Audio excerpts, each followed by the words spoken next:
बिस्मिल्लाहिर्रहमानिर्रहीम। रब्बिश्रह ली सदरी व यस्सिर ली अमरी वहलुल उक़दतम मिन लिसानी यफ़क़हू क़ौली। बिस्मिल्लाहिर्रहमानिर्रहीम। अस्सलाम वालेकुम dear students, welcome in PMC national MDCAT 2022 biology preparation series के हवाले से हम जो कि लेक्चर नंबर 47 है, और इसमें आपने देखा है कि जो इनहेरिटेंस से रिलेटेड ऑलमोस्ट तमाम टॉपिक्स हम पिछले लेक्चर्स के अंदर कवर कर चुके हैं।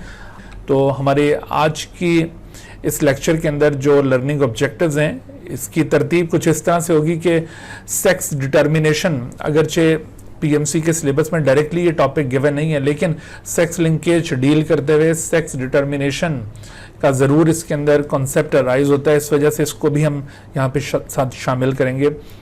सेक्स लिंकेज इन ड्रोसोफिला, ये टॉपिक तो पीएमसी ने अपने सिलेबस में दिया हुआ है, इसको थॉरोली हमें कवर करना है। तो सबसे पहले देखिए कि sex determination, actually sex determination बाकी जिस तरह से ट्रेड्स की इनहेरिटेंस होती है ऑर्गेनिजम्स के अंदर, पेरेंट्स के ट्रेड्स ऑफस्प्रिंग के अंदर इनहेरिट करते हैं और उनका एक डेफिनेट पैटर्न होता है, बिल्कुल इसी तरह से पेरेंट्स का सेक्स, यानी वो मेल पेरेंट है या फीमेल पेरेंट है, तो जो ऑफस्प्रिंग पैदा होगा वो मेल पेरेंट की तरह मेल ऑफस्प्रिंग पैदा होगा या फीमेल पेरेंट की तरह फीमेल ऑफस्प्रिंग पैदा होगा। इसका भी एक डेफिनेट मैकेनिज्म है और इसी चीज को सेक्स डिटर्मिनेशन कहा जाता है। तो सेक्स डिटर्मिनेशन का ये क्वेश्चन उस वक्त अराइज होना शुरू हुआ जब दो तरह के क्रोमोसोम्स की डिस्कवरी हुई, यानी ऑटोसोम्स और सेक्स क्रोमोसोम। तो ये क्रोमोसोम्स की जो दो टाइप्स हैं, ये पहली बार ड्रोसोफिला में डिस्कवर हुई थी, और इस डिस्कवरी से ये पता चला कि there are two different types of chromosomes are found in an individual, one of them are called autosomes. Autosomes दरअसल उन क्रोमोसोम्स को कहा जाता है जो मेल और फीमेल इंडिविजुअल के अंदर यूनिफॉर्मली प्रेजेंट होते हैं। जैसे आप मेल और फीमेल ड्रोसोफिला का ये कैरियोटाइप देख रहे हैं, कैरियोटाइप कहते हैं किसी भी इंडिविजुअल के तमाम क्रोमोसोम्स का एक जो डेफिनेट ऑर्डर होता है, डेफिनेट एरे।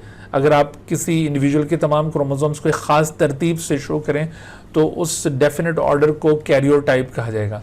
तो अगर आप ये कैरियोटाइप मेल ड्रोसोफिला का ऑब्जर्व करें और इसको कंपेयर करें विद फीमेल ड्रोसोफिला, तो आपको नजर आएगा कि इनमें तीन पेयर्स एक जैसे हैं। जैसे ये first pair, this is second pair, this is second pair and this is third pair. ये तीन पेयर्स दोनों तरफ एक ही जैसे नजर आ रहे हैं आपको, लेकिन जो फोर्थ पेयर आप देख रहे हैं ये फोर्थ पेयर दोनों कैरियोटाइप्स के अंदर मुख्तलिफ नजर आ रहा है। यहां पर ये दोनों रॉड शेप क्रोमोसोम्स पर मुश्तमिल फोर्थ पेयर दिखाई दे रहा है, यहां पर एक रॉड शेप और दूसरा थोड़ा सा कर्व्ड क्रोमोसोम है। तो इस फोर्थ पेयर को जो दोनों इंडिविजुअल्स के अंदर डिफर कर रहा है, इसे कहा जाता है sex chromosome pair. This is actually sex chromosome pair, और जबकि वो क्रोमोसोम्स जो दोनों तरफ एक जैसे उनको ऑटोसोम्स कहा जाता है। तो ये एक single pair sex chromosome pair है। जरूरी नहीं है कि किसी इंडिविजुअल के अंदर, किसी स्पीशी के अंदर सिर्फ एक ही सेक्स क्रोमोसोमल पेयर हो। बाज़ स्पीशीज ऐसी भी होती हैं जिनमें एक से ज्यादा सेक्स क्रोमोसोमल पेयर मौजूद हो सकते हैं। बहरहाल सेक्स क्रोमोसोम उन क्रोमोसोम्स को कहा जाएगा जिनकी बेसिस के ऊपर आप मेल और फीमेल को डिस्टिंग्विश कर सकते हैं, और ऑटोसोम वो हैं जिनको आप यूं मेल और फीमेल को डिस्टिंग्विश करने में यूज नहीं कर सकते क्योंकि वो दोनों के पास एक ही जैसे होंगे। अगर आप ह्यूमन कैरियोटाइप को कंपेयर करें मेल और फीमेल इंडिविजुअल में, तो ह्यूमन में आप जानते हैं जैसे 46 क्रोमोसोम्स होते हैं, तो 46 में से 22 ऑटोसोमल पेयर्स हैं और 23rd pair is sex chromosomal pair. एक और बात याद रखिए कि आमतौर पर कैरियोटाइप में क्रोमोसोम्स को नंबरिंग से डेजिग्नेट किया होता है, जैसे नंबर 1, नंबर 2, नंबर 3। तो ये साइज के लिहाज से हमने नंबरिंग की हुई होती है। तो ऑटोसोम्स को तो साइज के लिहाज से अरेंज करते हैं, लिहाजा number 1 pair is the largest and number 22 is the smallest human chromosome. लेकिन जो सेक्स क्रोमोसोम पेयर होगा वो नंबर उसको साइज के लिहाज से अरेंज नहीं किया हुआ होता, उसको हमेशा कैरियोटाइप में आखिर में प्लेस किया जाता है। लिहाजा अगर आपसे पूछा जाए कि which one is the sex chromosomal pair in human karyotype, तो 23rd pair will be the sex chromosomal pair in the human karyotype. और ये 23rd पेयर मेल के अंदर वही ड्रोसोफिला की तरह 2 आइडेंटिकल क्रोमोसोम्स पर मुश्तमिल, दैट इज XX, और जबकि फीमेल के अंदर 1X एंड 1Y क्रोमोसोम पर ये 23rd पेयर दिखाई दे रहा है। तो जब इस तरह ये सेक्स क्रोमोसोम्स की डिस्कवरी हुई तब से ये सेक्स डिटर्मिनेशन का क्वेश्चन अराइज होता है। अच्छा, सेक्स डिटर्मिनेशन के डिफरेंट पैटर्न्स अब तक दरियाफ्त हो चुके हैं। यहाँ पर कुछ इंपॉर्टेंट पैटर्न्स को हम कवर करेंगे जिनका रिलेशन फिर हमारे आगे आने वाले टॉपिक्स के साथ होगा। स्पेशली हमने ह्यूमन और ड्रोसोफिला को कैप्चर करना है, लेकिन फॉर कंपैरिजन यहाँ पर हम कुछ दूसरे पैटर्न्स को भी रिव्यू करेंगे। मसलन जैसे एक कॉमन टाइप है, अक्सर इंसेक्ट्स के अंदर ये टाइप पाई जाती है सेक्स डिटर्मिनेशन की, this is known as X0 XX type. ये ड्रोसोफिला भी अगरचे इंसेक्ट, ड्रोसोफिला में ये पैटर्न नहीं पाया जाता, उसका पैटर्न थोड़ा मुख्तलिफ है, अभी आपको वो बताते हैं। लेकिन ग्रॉस हॉपर और इस तरह के बहुत सारे दीगर इंसेक्ट्स के अंदर आपको ये पैटर्न सेक्स डिटर्मिनेशन का दिखाई देगा। जिन एनिमल्स में ये पैटर्न पाया जाता है वहां पर खास बात यह है कि male individuals contain 1 less number of chromosome than female. जैसे यहां पर इस वक्त हमने ये जो सिंबल, ये डेजिग्नेशन दिया है XX, ये फीमेल के लिए और ये मेल को रिप्रेजेंट करने के लिए। तो मेल के सेक्स क्रोमोसोमल पेयर में आपको सिर्फ एक X दिखाया जा रहा है, दूसरा जो इसके साथ O लिखा हुआ है O मीन्स नथिंग, यानी sex chromosomal pair in case of male body is incomplete. Female में ये सेक्स क्रोमोसोमल पेयर कंप्लीट है, लेकिन मेल में ये इनकम्प्लीट है। जैसे आप ये फीमेल ग्रॉस हॉपर को देखिए, फीमेल ग्रॉस हॉपर जिसमें 2 X क्रोमोसोम्स हैं, तो इसमें गैमीट फॉर्मेशन के दौरान दोनों में से कोई एक X दाखिल होगा गैमीट फॉर्मेशन के दौरान।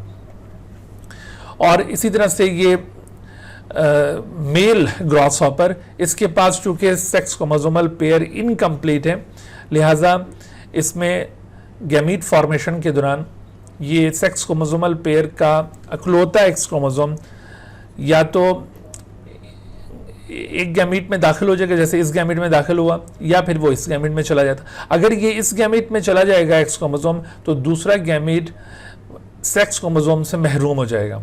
यानी कहने का मतलब है कि मेल ग्रॉस हॉपर के पास 2 टाइप के गैमीट्स बनेंगे।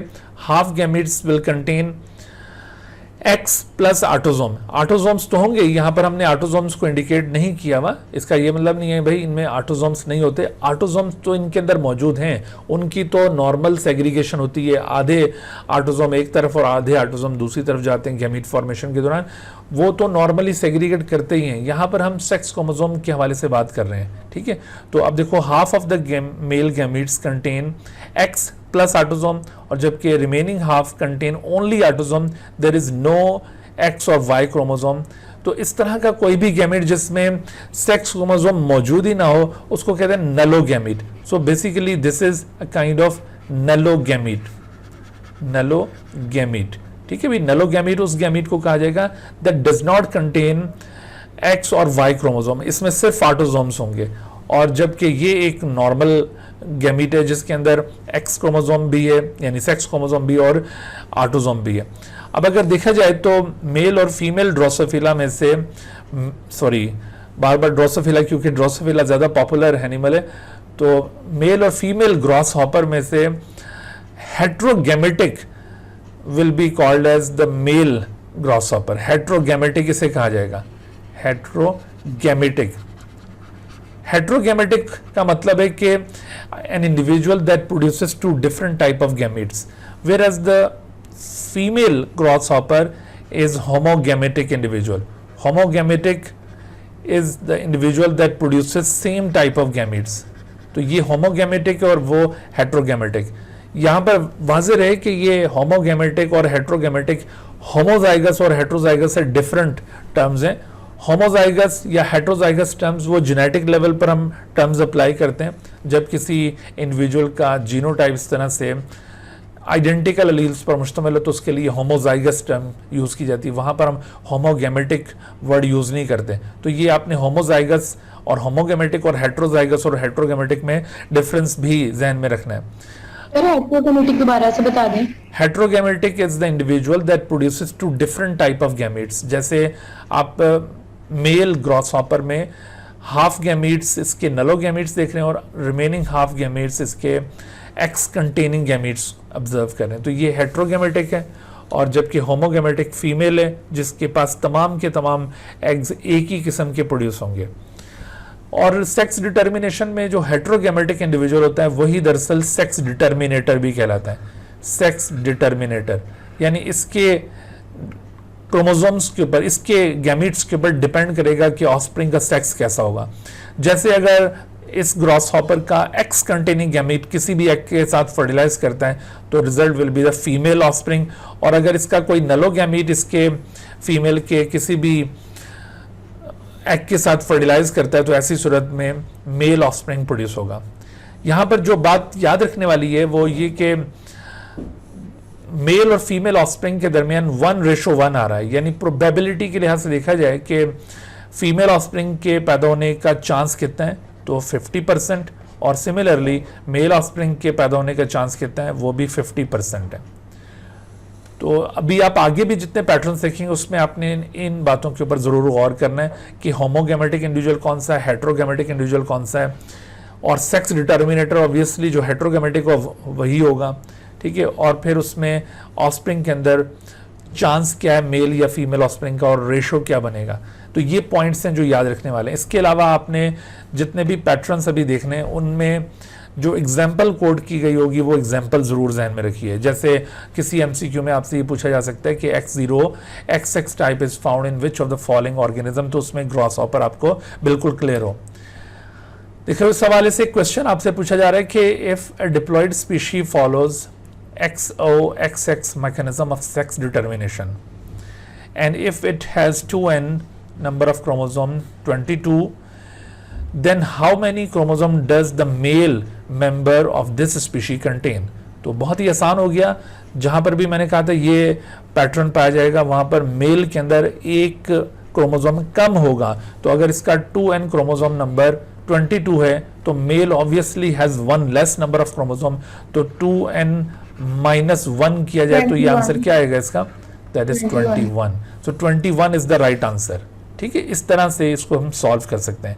तो ये ख्वाह किसी भी स्पीशी के मुतालिक पूछा जाए और उसमें यूं पैटर्न बता दिया जाए तो आप उसको गेस कर सकते हैं।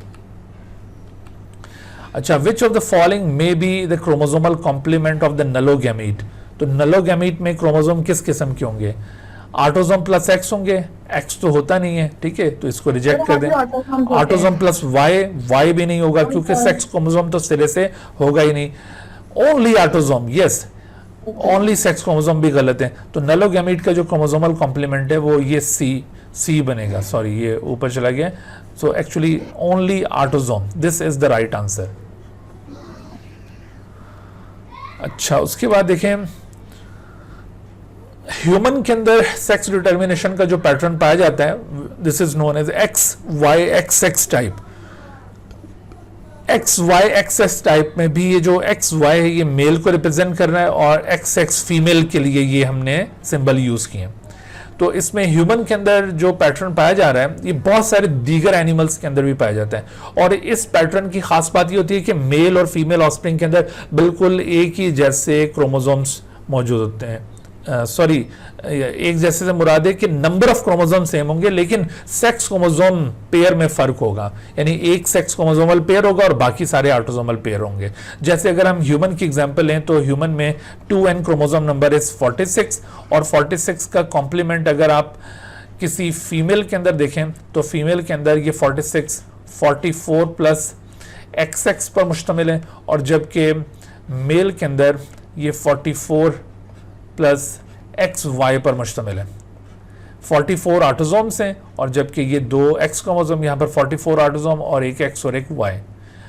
तो अब आप देखें कि किसी भी फीमेल के अंदर अगर एग की फॉर्मेशन होगी तो बिल्कुल एक ही जैसे एग्स प्रोड्यूस होने की सलाहियत है, क्योंकि सेग्रीगेशन के दौरान ऑटोसोम्स भी सेग्रीगेट करेंगे। तो किसी भी फीमेल गैमिट में एग के अंदर 22 ऑटोसोम्स आ जाएंगे और जबकि 2x में से एक x आ जाएगा तो all the female gametes will contain 22 plus 1 x chromosome, ठीक है। ये क्रोमोसोमल कॉम्प्लीमेंट होगा किसी भी एग का इन केस ऑफ ह्यूमन। लेकिन human males can produce 2 different kind of gametes, उसमें half of the gametes contain 22 plus X and other half contain 22 plus Y. ठीक है, तो ऑटोसोम्स तो सेम है लेकिन एक्स और वाई की बुनियाद पर ये दोनों गैमीट्स डिफरेंशिएट हो रहे हैं।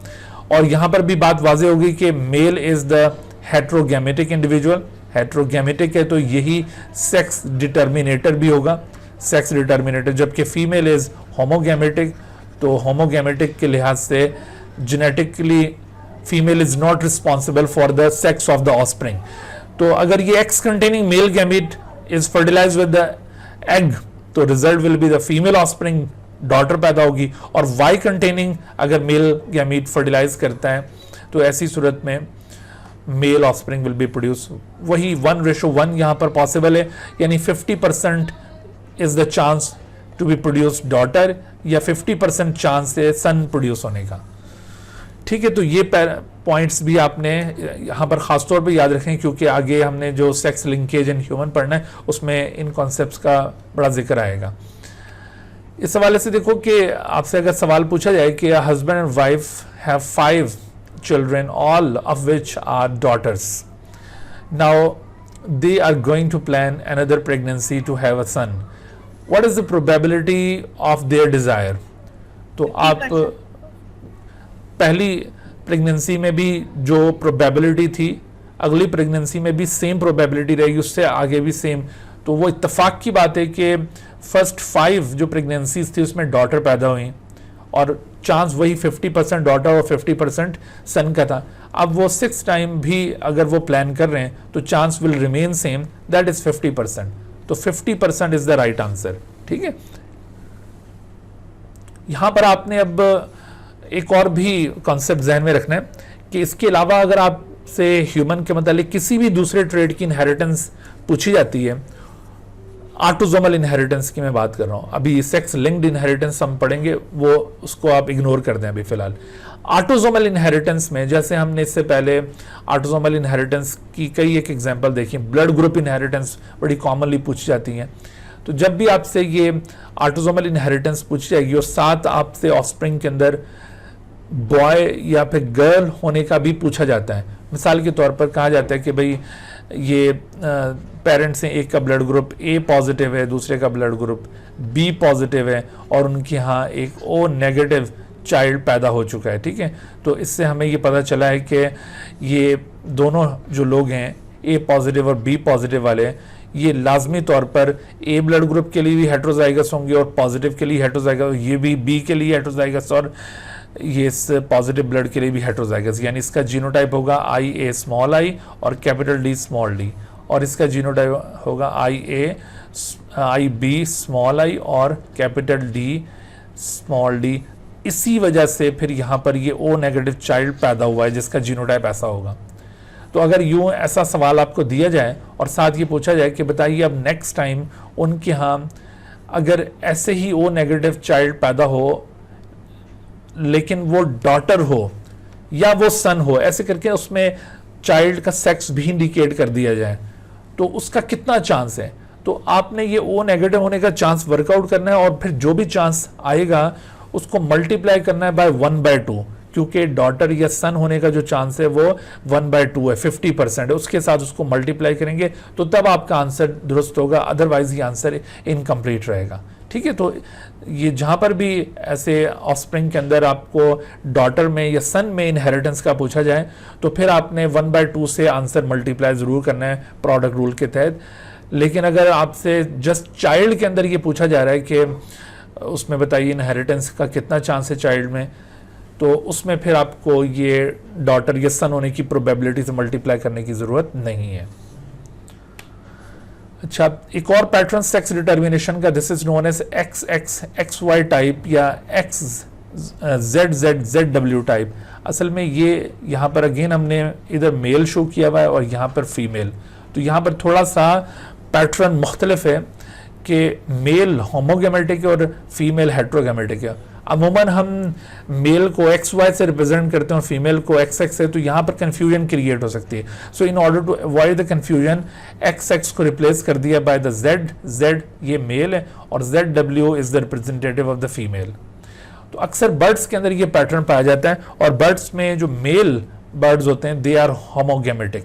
हालांकि इससे पहले हम फीमेल को होमोगेमेटिक कहते रहे, यहाँ पर male are homogametic, male are homogametic, और जबकि फीमेल्स आर हेट्रोगेमेटिक, यानी फीमेल में 2 डिफरेंट टाइप के गैमेट प्रोड्यूस करने की सलाहियत मौजूद है। Half of the female gametes will contain Z and other half contain W।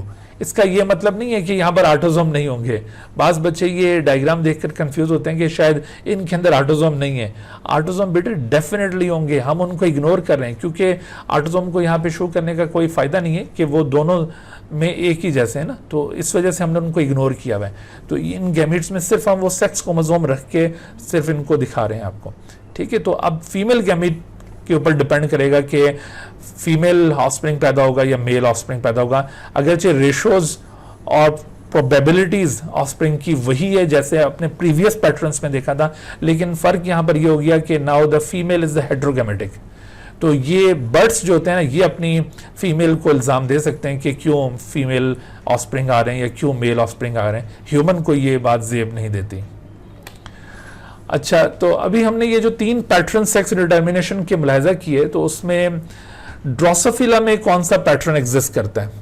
तो अगर आपसे पूछा जाए कि ड्रोसोफिला में कौन सा पैटर्न पाया जाता है, तो अक्सर बच्चे ये समझ रहे होते हैं जैसे ह्यूमन का हमने जो पैटर्न पढ़ा था वही पैटर्न यहाँ ड्रोसोफिला में पाया जाता है। बज़ाहिर वही पाया जाता है, लेकिन एक्चुअली वो नहीं है। ड्रोसोफिला में जो पैटर्न ऑफ सेक्स डिटर्मिनेशन है वो थोड़ा मुख्तलिफ है। उसकी जस्टिफिकेशन हम यूं देंगे, जैसे आप देखिए कि अगर ड्रोसोफिला में 2 एक्स क्रोमोसोम्स हों तो ड्रोसोफिला फीमेल है, और ह्यूमन में भी 2 एक्स के साथ मेल, और ड्रोसोफिला में 1 एक्स और 1 वाई हो तो ये मेल ड्रोसोफिला, ह्यूमन भी इसी तरह से मेल इंडिविजुअल्स होंगे, ठीक है। यहाँ तक तो आपको ह्यूमन और मेल में बिल्कुल आइडेंटिटी नज़र आ रही है कि ऐसा लग रहा है जैसे दोनों के अंदर same pattern of sex determination is followed. लेकिन जब आप ये कुछ और रेयर कंडीशंस को देखेंगे, जैसे XO सिचुएशन, जिसे टर्नर सिंड्रोम कहा जाता है, ह्यूमन में ये एक डिसऑर्डर पाया जाता है टर्नर सिंड्रोम, उसमें एक क्रोमोसोम डेफिशिएंट होता है सेक्स क्रोमोसोमल पेयर के अंदर। तो ह्यूमन में अगर ये XO सिचुएशन आ जाए तो ह्यूमन तो फीमेल होंगी। ह्यूमन याद रखो कि Y क्रोमोसोम के बगैर ह्यूमन हमेशा फीमेल फिनोटाइप शो करेगी, और जबकि ड्रोसोफिला में अगर XO सिचुएशन आए तो ये मेल इंडिविजुअल्स होते हैं। और इसी तरह से XXY क्लाइनफेल्टर सिंड्रोम, आपने एक और इस तरह का ये प्रॉब्लम पढ़ा होगा। क्लाइनफेल्टर सिंड्रोम में एक क्रोमोसोम एक्स्ट्रा होता है। यहाँ पर अगर ये केस ह्यूमन में डेवलप हो तो due to the presence of Y chromosome the human become male individual, इसका फिनोटाइप मेल हो जाएगा। लेकिन ड्रोसोफिला इस Y क्रोमोसोम के बावजूद ये फीमेल फिनोटाइप शो करेगी। तो आपको ये आखिरी 2 केसेस देखकर ऐसा शुबा हो रहा है कि ड्रोसोफिला और ह्यूमन में सेक्स डिटर्मिनेशन एक जैसा नहीं है, उनमें फ़र्क है।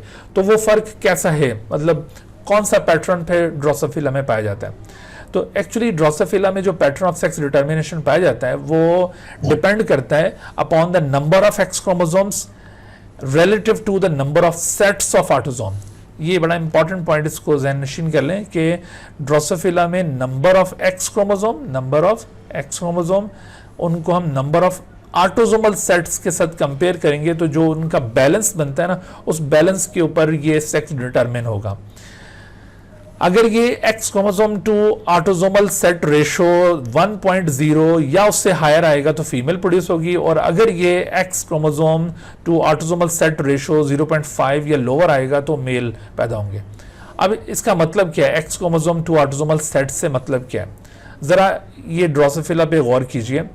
This is the female Drosophila, इसका कैरियोटाइप आपके सामने गिवन है, 2 एक्स क्रोमोसोम है, और ऑटोसोम्स कितने हैं इसके पास 3 पेयर्स हैं ऑटोसोम्स के। But we are not talking about the autosomal pairs, we are talking about the sets of autosome. ये इस टर्म पे गौर कीजिएगा, सेट्स ऑफ ऑटोसोम। अगर मैं आपसे पूछता हूं कि इस फीमेल के अंदर ऑटोसोमल सेट्स कितने हैं, तो ऑटोसोमल सेट्स 3 नहीं है, ऑटोसोमल पेयर 3 है, बट ऑटोसोमल सेट्स इसके पास 2 हैं। वो कैसे भाई, वो इस तरह से कि हर पेयर का एक मेंबर इसको इसकी मदर से मिला हुआ है और दूसरा मेंबर इसको इसके फादर से मिला हुआ है। तो 3 पेयर हैं, तो तीनों पेयर में एक एक क्रोमोसोम इसकी मदर से और एक क्रोमोसोम इसके फादर से, यानी एक सेट ऑटोसोम का इसको इसकी मदर से और दूसरा सेट इसको इसके फादर से मिला हुआ है। तो इसका मतलब है कि इसके पास ऑटोसोमल सेट्स कितने हुए? Autosomal sets will be 2 not 3। यहाँ पर अक्सर बच्चे कंफ्यूज हो रहे होते हैं, वो इसको 3 काउंट कर रहे होते हैं। बेटे 3 ये पेयर्स हैं ऑटोसोम्स के। अगर आपसे पूछा जाए ना कि किसी ड्रोसोफिला में ऑटोसोमल पेयर्स कितने हैं, तो आप कहेंगे 3। बट अगर आपसे ये कहा जाए कि how many autosomal sets are present in a Drosophila, तो वो होगा 2। क्लियर होगी? इसी तरह मेल के अंदर ऑटोसोमल सेट्स कितने होंगे? अगेन 2। लेकिन ऑटोसोमल पेयर्स कितने होंगे? 3। तो आपने ये ऑटोसोमल सेट्स को 2 याद रखना है कि ये मेल हो या female, autosomal sets will be 2। अब आप ये फार्मूला अप्लाई करें पहले वाली कंडीशन के ऊपर, if there are 2 X chromosome, तो ऐसी सूरत में X chromosome to autosomal set ratio क्या बनेगा? तो 2 एक्स क्रोमोसोम है तो 2, और रेशो बनाना है हमने ऑटोसोमल सेट के साथ, तो ऑटोसोमल सेट्स कितने मैंने बताए थे? 2। तो 2/2 का मतलब होगा 1। 2/2 मीन्स 1, और 1 के साथ इसे फीमेल होना चाहिए, और ये ड्रोसोफिला फीमेल है। इसी तरह से अगर किसी ड्रोसोफिला में एक्स वाई आ जाए, तो यहाँ पे नंबर ऑफ एक्स क्रोमोसोम 1 और ऑटोसोमल सेट्स 2, तो 1/2 का मतलब होगा 0.5। तो 0.5 के साथ ये मेल होना चाहिए, और ये देखो मेल है। एक्स ओ के केस में भी ये 1/2 दैट इज 0.5 बनेगा, तो ऐसी सूरत में ये मेल होना चाहिए, और ये ड्रोसोफिला मेल है। और इसी तरह से आप देखिए इस केस में ये 2 X chromosome divided by 2 autosomal sets, तो आंसर आ गया आपके पास 1.0। तो 1.0 के साथ इसे फीमेल होना चाहिए, और ये फीमेल है। तो इसका मतलब है कि ड्रोसोफिला में पैटर्न ऑफ सेक्स डिटर्मिनेशन कौन सा पाया जाता है? This pattern of sex determination is known as X chromosome autosome balance system. इसको कहते हैं X chromosome autosome balance system. Autosome balance system यानी इस autosome balance X chromosome autosome balance system में number of X chromosome relative to the number of autosomal sets ये determine होगा कि offspring का सेक्स कैसा होगा। क्लियर होगी बात भाई जी? अब आते हैं हम इससे रिलेटेड 1-2 क्वेश्चन, और उसके बाद फिर सेक्स लिंकेज पे जी। Which of the following mechanism of sex determination is shown by the Drosophila? तो क्या पिक करेंगे हम? None of them. None of them। तो ये अक्सर बच्चे जो हैं वो इसकी तरफ भागते हैं, X Y X X type. अगर यहाँ पर थोड़ी सी वर्डिंग में चेंज करूँ, which of the following mechanism of sex determination is apparently found in the Drosophila, अगर यूं अपरेंटली वर्ड ऐड कर दिया जाए ना, तो फिर आप ये ए को पिक करेंगे। बट यूं अपरेंटली इस तरह से नहीं है, तो एग्जैक्ट जब आपसे पूछा जा रहा है, तो एग्जैक्ट वो x chromosome autosome balance system था, तो आपने फिर उसी की तरफ जाना है। ठीक है, अच्छा अब देखिए sex linkage and Drosophila. Drosophila में सेक्स लिंकेज में हम आई कलर इनहेरिटेंस को डील करेंगे।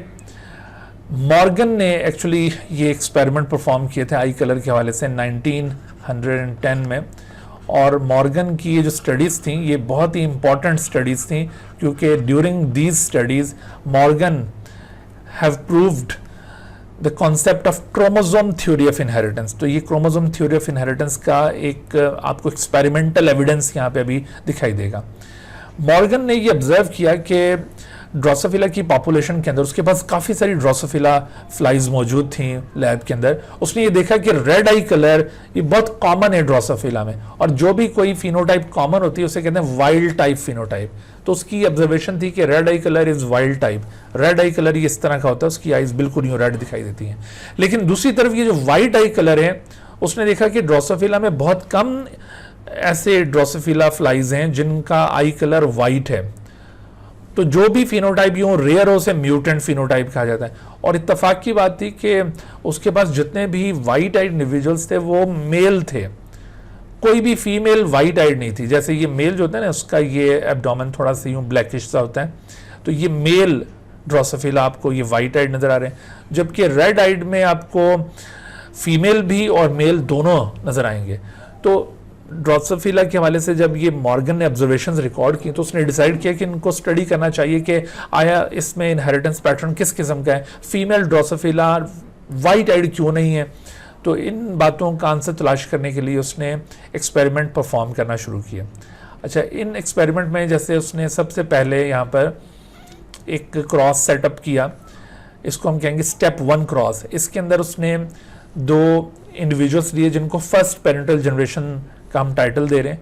उसमें रेड आइड फीमेल फ्लाई को वाइट आइड मेल फ्लाई के साथ क्रॉस किया और नतीजे में इसके पास कोई 1236 ऑफस्प्रिंग्स हासिल हुए, क्योंकि इंसेक्ट्स के अंदर एग्स फॉर्म होते हैं और large number of eggs are produced.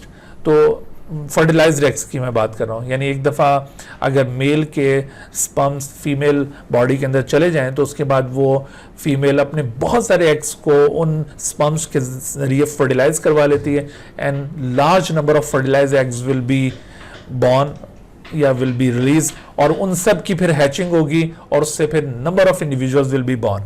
तो आप देखें कि ये इस एक सिंगल क्रॉस के रिजल्ट में 1236 फ्लाइज वर प्रोड्यूस। आपने ये नंबर्स जरूर याद करने हैं। 1236 फ्लाइज को जब उसने एनालाइज किया तो इसने ये ऑब्जर्व किया कि इसमें से सारे के सारे रेड आइड हैं, अगरचे मेल फीमेल दोनों हैं बट हैं सब रेड आइड। अच्छा, उसने फिर दोबारा सेकंड स्टेप परफॉर्म किया। इन द सेकंड स्टेप ही crossed red eyed female fly with red eyed male fly. यही जो F1 के अंदर फ्लाइज पैदा हुई थी ना, उन्हीं फ्लाइज को उठा के आपस में क्रॉस फर्टिलाइज किया ताकि ये देखा जाए कि अगली जनरेशन के अंदर इनहेरिटेंस कैसी होती है। ये देखो, वैसे तो ये क्रॉस फर्टिलाइजेशन हो रही है, चूंकि एनिमल्स के अंदर वो हर्माफ्रोडाइट सिचुएशन या यूनिसेक्सुअल सिचुएशन बहुत रेयर होती है ना। ड्रोसोफिला भी डायोशियस स्पीशीज हैं, मेल फीमेल अलग अलग है, तो ये वैसे तो क्रॉस फर्टिलाइजेशन है but in fact this is self fertilization. Self fertilization इसको क्यों कह रहे हैं? क्योंकि यूं सेम फिनोटाइप के दरमियान ये और F1 के इंडिविजुअल्स के दरमियान ये फर्टिलाइजेशन हो रही है, तो therefore it is known as the self fertilization. तो ये किस्म की सेल्फ फर्टिलाइजेशन है। This is the cross between F1 flies with F1 flies. तो ये F1 इंटू F1 है। देखो, ये जितनी भी यहाँ पर मैं ऑब्जर्वेशंस बताता जा रहा हूँ ना, इनको आपने ग्रिप करना है और इनमें से सवालात पूछे जाएंगे। जैसे ड्रोसोफिला का जब ये स्टेप 1 क्रॉस परफॉर्म किया गया था तो उस वक्त क्या ऑब्जर्व किया था ऑफस्प्रिंग के अंदर, F1 के अंदर उसकी ऑब्जर्वेशन क्या थी? तो ये ऑब्जर्वेशन आपको पता होनी चाहिए कि all the flies were red eyed and both male and female flies were there. तो ये आपने दोनों बातें अच्छी तरह ज़हन-नशीन कर लेनी। और इसी तरह से अब उसने स्टेप 2 में किसको किससे क्रॉस किया था? F1 को F1 के साथ, यानी रेड आइड फीमेल को रेड आइड मेल के साथ। और ऑफस्प्रिंग कितने हासिल किए? 4252। और इसमें से रेड कितने थे? 3470। वाइट कितने थे? 782। ये सारा डाटा आपने याद करना है। लेकिन यहाँ पर एक और बात देखो कि रेड और वाइट दोनों फ्लाइज पैदा हुई। इत्तेफाक से रेड वाले स्टॉक के अंदर मेल फीमेल दोनों थे बट वाइट सारे के सारे मेल थे। आप अंदाजा करें कि ये 782 ये सब के सब मेल, तो कोई भी वाइट आइड फीमेल फ्लाई यहां पे पैदा ना हुई। अगर यहां पे हम इनकी परसेंटेज काउंट करें कि 3470 is what percent of 4252, so this is actually 82%। आप परसेंटेज इसकी काउंट करें तो दिस इज एक्चुअली 82%, और जबकि ये है 18%, दिस इज 18%। तो यहाँ ये जो F2 जनरेशन का रिजल्ट है ना, ये थोड़ा सा यूनिक है। क्या यूनिकनेस इसके अंदर आप देख रहे हैं? ये यूनिकनेस आपने याद रखनी है। मसलन इसमें एक यूनिकनेस इसने ये देखी, इसको हम डेविएशन कह सकते हैं, that the why the ratio of the dominant red eyed fly to recessive white eyed fly phenotype is different than the standard Mendelian ratio. देखो, स्टैंडर्ड मेंडेलियन रेशो क्या है? स्टैंडर्ड मेंडेलियन रेशो ये होता है कि जब दो कंट्रास्टिंग फिनोटाइप्स को क्रॉस किया जाए तो ऐसी सूरत में F1 के अंदर 100% कोई एक फिनोटाइप इनहेरिट करती है। जैसे आप याद करें कि राउंड और रिंकल्ड को क्रॉस किया जाए तो ऐसी सूरत में सारे के सारे राउंड पैदा होंगे, और फिर इन राउंड्स की आप सेल्फ फर्टिलाइजेशन करें तो आपके पास फिर 75% राउंड और 25% रिंकल्ड आएंगे। ऐसा ही हमने देखा था, 75% राउंड और 25% रिंकल्ड। लेकिन यहां पर आप देखिए कि राउंड और रिंकल्ड की तरह रेड और वाइट आई फ्लाई ट्रेड्स को क्रॉस किया गया, सारे के सारे रेड आइड आए। तो यानी F1 का जो रिजल्ट था वो तो मेंडेलियन रिजल्ट के साथ कंसिस्टेंट था, यहाँ पर तो बात सही है, लेकिन उसके बाद फिर F2 जनरेशन के अंदर रेड आइड को 75% होना चाहिए था जबकि ये 82% है, और वाइट आई को 25% होना चाहिए जबकि ये 18% है। तो इससे ये समझ में आ रहा है कि रिजल्ट F2 जनरेशन का मेंडेलियन रेशियो के साथ कंसिस्टेंट नहीं है, उसके साथ मैच नहीं कर रहा, उससे डेविएट कर रहा है। So this is the deviation that was observe by Morgan. Another deviation that was observed by Morgan is that why there were no white-eyed female in the F2. F2 के अंदर कोई फीमेल white eyed क्यों नहीं पैदा हुई, सारे white eyed mail क्यों पैदा हुए। तो इन दो डेविएशंस को जब उसने नोटिस किया तो इनको जहन में रखते हुए उसने कंक्लूड किया कि आखिर क्या वजह हो सकती है, ऐसा क्यों हुआ है। तो ये जो कंक्लूजन उसने यहाँ पे डेवलप किए, these conclusions were very important. उसने इन डेविएशंस को सामने रखते हुए और बाकी जो ऑब्जर्वेशन थी उनको सामने रखते हुए उसने जो पॉइंट्स कंक्लूड किए वो ये थे। ये कंक्लूजन्स भी आपने ज़हन नशीन कर लेने कि white eye colour in the white eye colour is somehow associated with the sex of the individual. इसी वजह से तो कोई वाइट आइड फीमेल पैदा नहीं हो रही थी F2 में, हालांकि 782 मेल वाइट आइड इंडिविजुअल्स पैदा हुए हैं, कोई फीमेल पैदा नहीं हुई। तो इसने ये सोचा कि लाजमी तौर पर जो वाइट आई कलर है वो सेक्स के साथ कोई एसोसिएशन रखता है। अच्छा, उस दौर में चूंकि एक्स और वाई क्रोमोसोम डिस्कवर हो गए थे तो इस वजह से उसने सोचा कि gene for white eye colour is present on the X chromosome only. उसने ये बात अज्यूम की कि अगर वाइट आई कलर का जीन एक्स क्रोमोसोम के ऊपर पाया जाता हो तो ऐसी सूरत में the alternative allele of the eye colour, alternative allele का मतलब होगा कि वो वाइट आई कलर का अल्टरनेटिव अलील वाइट भी हो सकता है और वो रेड भी हो सकता है। The alternative allele of the eye colour is also present on the X chromosome only. सही, तो यानी दोनों ये जो जीन्स हैं एक्स के ऊपर ही लोकेट करते होंगे और Y chromosome contain no allele of the eye colour in this case. तो ये बातें उसने अज्यूम कर ली, कंक्लूड कर ली अपनी इन ऑब्जर्वेशंस की बुनियाद के ऊपर, और आफ्टर दिस कंक्लूजन और इंटरप्रिटेशन उसने ये जीनोटाइप्स भी इस तरह से अज्यूम कर लिए। जी बेटा, क्या कहते हैं आप? तो वो जो आप कंक्लूजन बता रहे थे ना, मेरी आवाज बहुत ज्यादा कट रही थी, मुझे समझ ही नहीं आई कंक्लूजन की, प्लीज थोड़ा सा जी बता बेटा, दें। कंक्लूजन ये बताया है कि चूंकि इसमें आई कलर यहाँ पे नजर आ रहा था कि वो मेल के अंदर वाइट आई कलर ज्यादा दिखाई दे रहा, फीमेल में किसी में भी नहीं आया, तो उसने सोचा कि white eye colour is somehow associated with the sex of the individual के सेक्स के साथ वाइट आई कलर की कोई एसोसिएशन जरूर होगी। ठीक है, और सेकंड थिंग उसने ये अज्यूम की कि gene for white eye colour is present on the X chromosome only. Association तो है, और फिर उस एसोसिएशन को उसने साबित करने के लिए ये अज्यूम किया कि भाई ये एक्स के ऊपर इसका जीन प्रेजेंट होगा। And the alternative allele of the eye colour, alternative allele उस एक्स ये वाइट आई कलर का वाइट आई जीन भी हो सकता है और रेड आई जीन भी हो सकता है, तो ये दोनों एक्स के ऊपर ही लोकेट करते होंगे। And Y chromosome contain no allele of the eye colour in this case.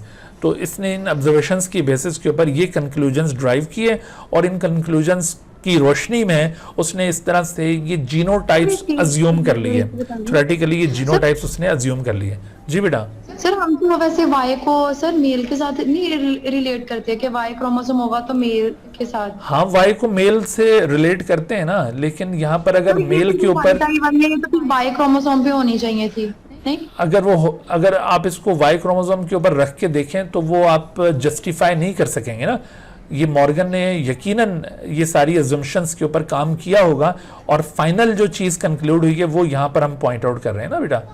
Y chromosome के ऊपर आप इसको रख के देखें, जस्टिफिकेशन नहीं मिलेगी आपको, ये एक्स के ऊपर ही लिंक्ड होंगे, तो तब ये जो पैटर्न ऑफ इनहेरिटेंस था वो जस्टिफाई होगा।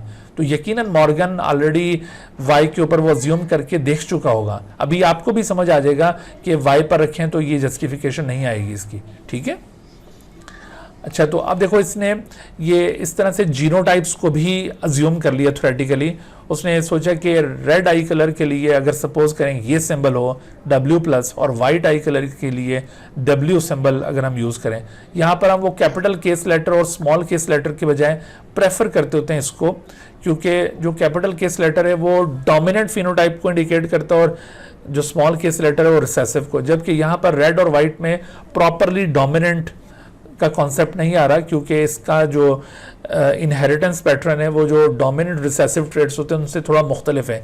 इस वजह से यहाँ पर हम अवॉइड करेंगे बजाय इसके कि हम रेड के लिए कैपिटल R और वाइट के लिए स्मॉल r यूज़ करें। बाज़ औक़ात कर भी लिया जाता है लेकिन अवॉइड किया जाता है, ठीक है। तो इस वजह से ये सिंबल यहाँ पे यूज़ किए गए W+ एंड W।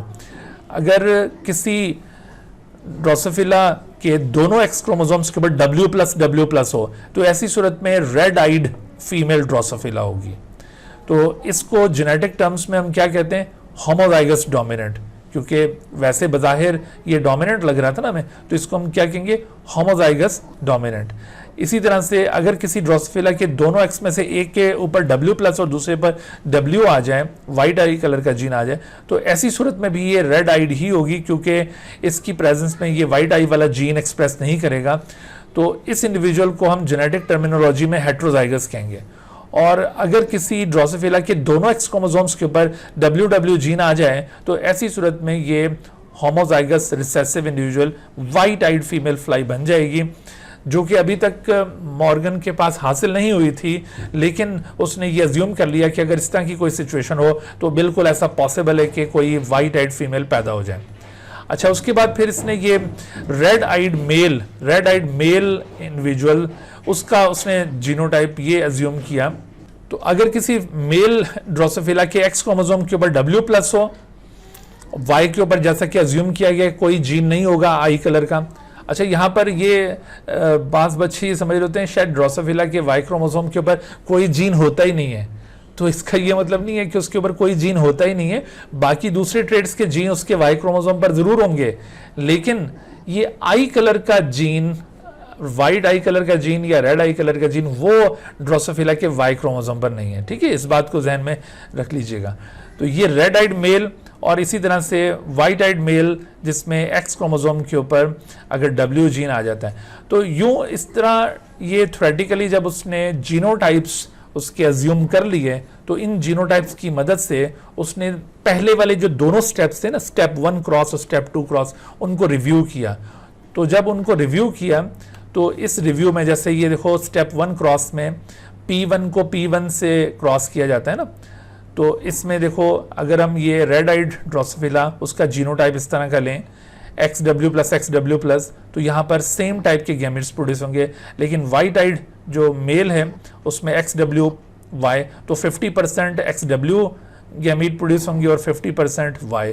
अब इनको रख के यहाँ पे आप क्रॉस करें तो आप देखें कि सारे के सारे रेड आइड इंडिविजुअल पैदा होंगे, अगरचे उसके अंदर रेड आइड फीमेल्स भी आएंगी और रेड आइड मेल्स भी आएंगे, लेकिन होंगे सारे रेड। ये वही रिजल्ट था ना जो मैंने आपको बताया था कि 1237 फ्लाइज वर बॉर्न, 1237, और सारे के सारे ये रेड आइड थे। जी अभी हाँ सर, मुझे एक चीज यहाँ से बता दें, देखिए रेड आइड में XW पॉजिटिव है, तो यहाँ से हम 2 गैमेट्स क्यों बना रहे हैं? हमें तो सिर्फ एक गैमेट ही बनाना चाहिए, क्योंकि वो एक जैसा है जी। ना। बिल्कुल बिल्कुल, अगर 2 बना भी लिए जाएं तो हर्ज कोई भी नहीं होता, ठीक है। वो वैसे स्टैंडर्ड होता है कि आप अगर सेम टाइप के गैमेट है तो एक ही शो कर दें, तो अगर 2 भी शो कर दिए तो कोई रिजल्ट पे फर्क पड़ा है? No sir. और अगर एक शो करते तो रिजल्ट पे फर्क पड़ता? No sir. तो फिर ठीक है सर, समझ। ठीक है ना। तो ये वैसे वो हम असूली तौर पे ये कह रहे होते हैं कि जब वो सेम टाइप के गैमेट्स हों तो एक ही शो कर दिया जाए तो काफ़ी होता है ताकि टाइम बचे। तो यहाँ पर टाइम बहुत था ऑथर के पास, तो उसने ये 2 दफ़ा शो किया हुआ है, ठीक है। अच्छा, तो स्टेप 2 क्रॉस आप देखिए, इसमें अब वो F1 को F1 से क्रॉस किया गया था ना, तो F1 की जो फीमेल फ्लाई थी, देखो ये F1 में से फीमेल फ्लाई, इसका जीनोटाइप अब हेट्रोजाइगस वाला है। हाँ जी, तो ये हेट्रोजाइगस जीनोटाइप ये है, और दूसरी तरफ ये रेड आइड मेल, ये भी हमने F1 से उठाया और इसके पास XW+ है। अब यहाँ पर देखिए ये 2 डिफरेंट टाइप के गैमेट्स फीमेल में से और 2 डिफरेंट टाइप के गैमेट्स मेल में से, और इनकी क्रॉस फर्टिलाइजेशन करें, रैंडम फर्टिलाइजेशन, तो आपके पास रेड और वाइट दोनों स्टॉक आएंगे। और यहाँ पर इंटरेस्टिंग बात यह है कि आपको जो रेड आइड फ्लाइज हैं उसमें आपको रेड आइड फीमेल फ्लाई यूँ होमोजाइगस स्टेट में भी मिलेगी, red eyed female fly heterozygous state में भी मिलेगी, रेड आइड मेल भी यहाँ पर आपके पास हासिल होंगे और वाइट आइड मेल पैदा होंगे, कोई वाइट आइड फीमेल नहीं आएगी। और वो जो डाटा आपको मैंने पॉइंट आउट किया था कि ये 2459 प्लस 1011 इनको सम अप करें तो ये बन जाता है 3470 और ये 782। तो आपने ये डाटा जरूर याद करना है, ठीक है। तो इस तरह से पहले दो क्रॉसेस बिल्कुल जस्टिफाई हो रहे हैं। मॉर्गन ने जो ये अजम्पशंस फाइंड आउट की थी, कंक्लूड की थी, उनकी रोशनी में पहले दो क्रॉसेस बिल्कुल जस्टिफाई हो रहे हैं। तो उसका कॉन्फिडेंस इंक्रीज हुआ, उसने फिर स्टेप 3 परफॉर्म किया, क्योंकि वो अभी तक इस तलाश में था कि अगर ये बातें दुरुस्त हैं तो फिर कोई फीमेल ड्रोसोफिला वाइट आई के साथ पैदा होनी चाहिए। तो उसके लिए उसने क्रॉस सेटअप किया। वो क्रॉस क्या था, उसको कहते हैं test cross. Step 3 cross is a test cross. इसमें उसने F1 फ्लाई को P1 रिसेसिव से क्रॉस किया। P1 रिसेसिव उसके पास वाइट आइड मेल था और F1 में से एक उसने रेड आइड फीमेल पिक की। इस रेड आइड फीमेल को वाइट आइड मेल से क्रॉस किया। ये F1 की रेड आइड फीमेल है और ये P1 रिसेसिव। ये किस्म का टेस्ट क्रॉस बन गया। तो इस टेस्ट क्रॉस के नतीजे में उसने ये अज्यूम कर लिया था थ्योरेटिकली कि कोई वाइट आइड ड्रोसोफिला आनी चाहिए, और यकीनन ऐसा हुआ कि जब इसको इसने क्रॉस फर्टिलाइज किया तो यहाँ पर आप देखें वाइट आइड फीमेल फ्लाई यहाँ पर बॉर्न हो गई। तो इस तरह से वो जो मिस्ट्री थी वो सॉल्व हो गई। इससे पहले वो तरह तरह के उसको ख्याल आते थे कि हो सकता है कि वाइट आई कलर फीमेल के लिए लीथल हो, डेंजरस हो, फीमेल सर्वाइव ना करती हो वाइट आई के जीन की वजह से। तो इस तरह के वो मुख्तलिफ किस्म के ख्याल सोच रहा था, लेकिन ये सारे ख्यालात रद्द हो गए और यूँ वाइट आइड फीमेल फ्लाई पैदा हो गई। इससे ये बात साबित हो गई कि ये जो बातें सोच रहा है वो बिल्कुल दुरुस्त हैं। आपने बेटे ये हर एक क्रॉस की ऑब्जर्वेशन जरूर याद रखनी है कि ये स्टेप 1 क्रॉस में ऑफस्प्रिंग में क्या देखा, स्टेप 2 में क्या देखा, स्टेप 3 में क्या देखा, और हर एक क्रॉस में किसको किससे क्रॉस किया था। ये वाली बातें सारी पूछी जाती हैं एमसीक्यूज में। अब आखिर में उसने इस बात को कंफर्म करने के लिए एक और स्टेप परफॉर्म किया, दैट इज कॉल्ड स्टेप 4। इसको reciprocal cross of the test cross कहते हैं। ये जो प्रीवियस क्रॉस था ना स्टेप 3, उसका ये रेसिप्रोकल है, यानी उसका बिल्कुल उलट है। उलट ऐसे कि पहले रेड आइड फीमेल ली थी, अब वाइट आइड फीमेल ले रहे हैं। पहले वाइट आइड मेल लिया था ये स्टेप 3 में, अब रेड आइड मेल ले रहे हैं। तो इस तरह से ये स्टेप 3 का रेसिप्रोकल है। अगर आपसे पूछा जाए ना कि स्टेप 4 ये किस क्रॉस का रेसिप्रोकल क्रॉस था, स्टेप 1 का, स्टेप 2 का या स्टेप 3 का, तो it was reciprocal of the step 3, यानी it is opposite to the test cross. तो इसको इसने परफॉर्म किया था एज कंफर्मेटरी टेस्ट। इसको एज कंफर्मेटरी टेस्ट परफॉर्म किया था। कंफर्मेटरी टेस्ट का मतलब क्या है? कंफर्मेटरी टेस्ट का मतलब ये है कि उसने ये सोचा कि देखो जो भी कोई मेल ऑफस्प्रिंग होता है ना, उसके पास मेल के पास एक वाई होता है, एक एक्स होता है। तो आप बताइए कि किसी भी मेल में वाई क्रोमोसोम उसको कहाँ से मिलता है, मदर से या फादर से? Y chromosome of a male मिलेगा, तो ऑब्वियसली वो फादर से मिलेगा। वाई क्रोमोसोम किसी भी मेल को उसकी मदर से मिल ही नहीं सकता, तो फादर से हमेशा वाई मिलेगा। तो फिर एक्स उसको कहां से मिलेगा, फादर से मिलेगा या मदर से? ये हमेशा उसको मदर से मिलता है। किसी भी मेल को उसका एक्स क्रोमोसोम मदर से इनहेरिट होता है और वाई क्रोमोसोम फादर से। ये असूली बात ज़हन नशीन कर लीजिए, ठीक है। तो उसने ये अज्यूम किया कि भाई जो मेल ऑफस्प्रिंग है इस क्रॉस के नतीजे में जो पैदा होंगे उनके पास जो एक्स आएगा वो मदर से आएगा, और मदर के पास दोनों एक्स के ऊपर वाइट आई कलर का जीन है। लिहाजा यहाँ पर जितने भी मेल आएंगे वो सारे वाइट आइड होने चाहिए। कोई भी मेल अगर रेड आइड हुआ तो इसका मतलब है कि जितना कुछ उसने सोचा वो सब गलत है। तो उसने अपनी इस अजम्पशन को अमली जामा पहनाने के लिए जब ये क्रॉस परफॉर्म किया तो ये वाकई ऐसा हुआ कि जितने मेल ऑफस्प्रिंग पैदा हुए वो सारे वाइट आइड थे और जितनी फीमेल पैदा हुई वो सारी रेड आइड थी। इससे ये बात फाइनली कंफर्म हो गई कि आई colour gene is present on the X chromosome only. उसके दोनों अल्टरनेटिव अलील, वाइट का अलील हो या रेड का, both are present on the X chromosome only. Y पर रखेंगे तो ये पैटर्न सॉल्व ही नहीं हो सकेगा, ठीक है। और ये इस वजह से वो जो रेशो भी डेविएट कर रहा था जो आपको मैंने डेविएशंस पॉइंट आउट की थी, और ये रेयर क्यों है ये वाइट आई कलर फीमेल के अंदर, इसकी भी आपको लॉजिक मिल गई है। ठीक है, तो इस तरह से ये ड्रोसोफिला के अंदर सेक्स लिंकेज डिस्कवर हुई। अच्छा, तो सेक्स लिंकेज की डिस्कवरी ड्रोसोफिला में हुई थी, उसके बाद फिर हम ह्यूमन के ऊपर इसको फर्दर इन्वेस्टिगेट करते हैं। Dear viewers, thank you for watching this video. If you have not subscribed this channel, kindly subscribe it and also press the bell icon below so that you could be notified about any new video lecture from Biology Guardian. And also do not hesitate to ask any question regarding this lecture. My contacts are shown on the screen. Thank you once again.